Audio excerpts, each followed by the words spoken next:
Hello friends, I am Chevee. Welcome to my shed. How are you today? How's life in your world? How's things where you are? I hope it's wonderful. Everything here is here. It's present. Had a late night last night, Christmas party. I'm way too tired right now, but you know, that's never stopped us before. I got, talking to Em the other day. We talked about this show a little bit while we were having a date night, and she mentioned that I had talked about, shutting this down after 2,000 episodes, and whether that happens or not.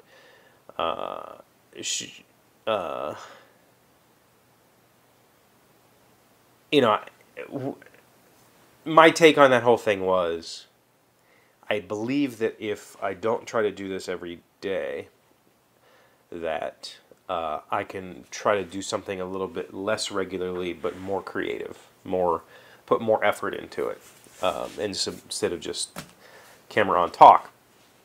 So it's not my intention to completely stop doing YouTube stuff. It's just my intention to try to transition to something else. And I felt like I didn't want to do it on some random number, like 17, 50, goodbye guys, whatever. I thought 2,000 is like, that's a landmark I can hit, right?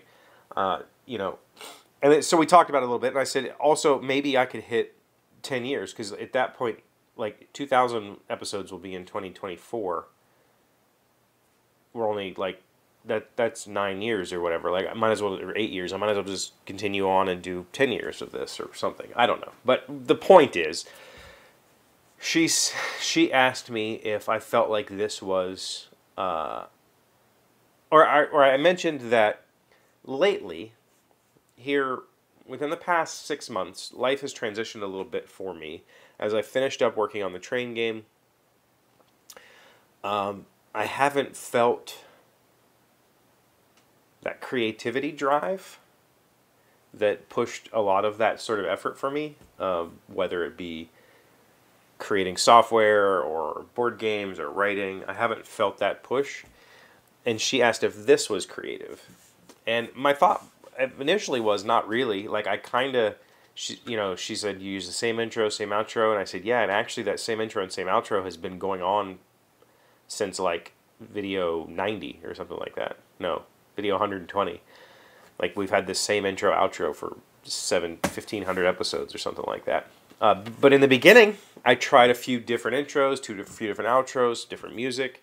I tried different segments and formats and all kinds of stuff. I was being creative and playful with it in the beginning, but I eventually settled on just this diary that is more of a reflective piece for myself than it is anything else. It's more of a I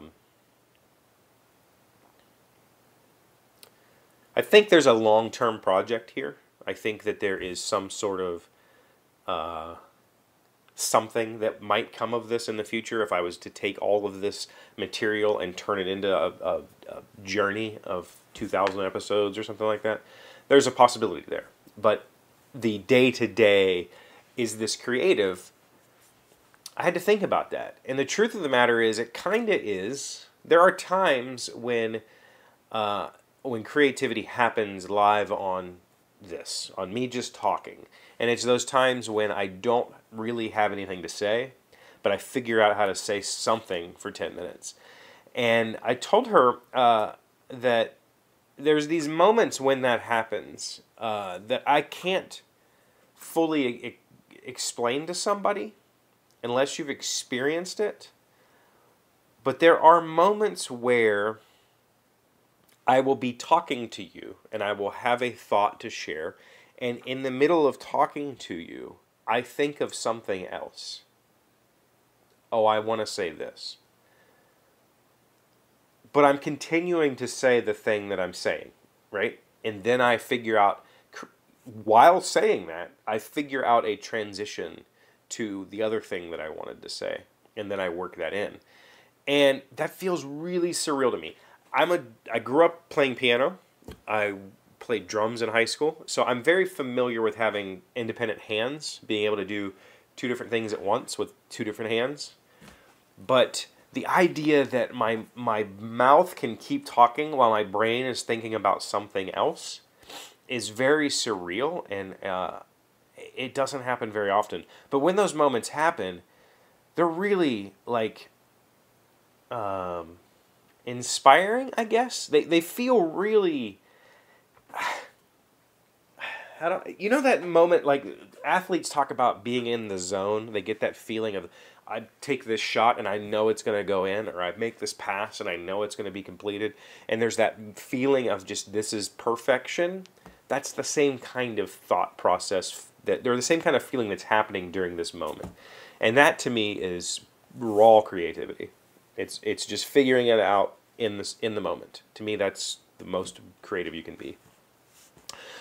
So, the true answer is no, I don't really think there's a whole lot of creativity in this. This is really just me putting my life on screen for whatever purpose it might serve. Whether it serves me a purpose, or you a purpose, or future somebody a purpose, past people purposes.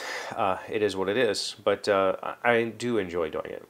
And I haven't felt a creativity pull in a while. In quite a while. And I don't know if it's because I'm doing the 2-job thing, and the second, all of my energy that I have left over in the day is being put into trying to figure out some very difficult problems on the side project. Very difficult problems. Like stuff that I'm barely comprehending what I'm doing. And in some cases, I'm not comprehending it at all, and that's probably why I haven't figured it out. But I'll get there. It's just going to take time.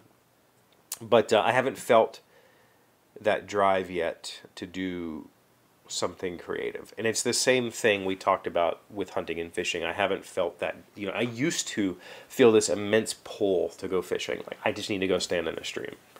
I don't feel that anymore. It's just, that's gone for me. But all that being said, I did start writing a story recently that I fully intend to finish, but I fully intend to finish every story I start, and I very, very rarely have ever completed a story. But this is different. This is more like an anecdote or a missive or an essay.